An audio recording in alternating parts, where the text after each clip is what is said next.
উফ, হ্যাঁ কি হলো মা?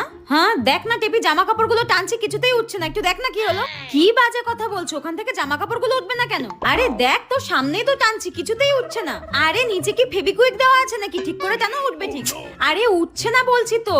দেখ দেখ না কি হলো একটু। আচ্ছা ঠিক আছে, আমি গিয়ে দেখছি, দাঁড়াও। তুমি এদিকে এসো, আমি দেখছি, দাঁড়াও। আমি পারলাম না, তুই পারবি? ঠিক আছে আয়, দেখ পারিস নাকি। আমি পারলাম না, তুই পারবি। কর কর কর, দেখ দেখ। হ্যাঁ লা লা লা। হ্যাঁ এই তো মা, জামা কাপড়গুলো তো ঠিকই উঠে গেল। হ্যাঁ মা, তুমি আমাকে মারলে কেন?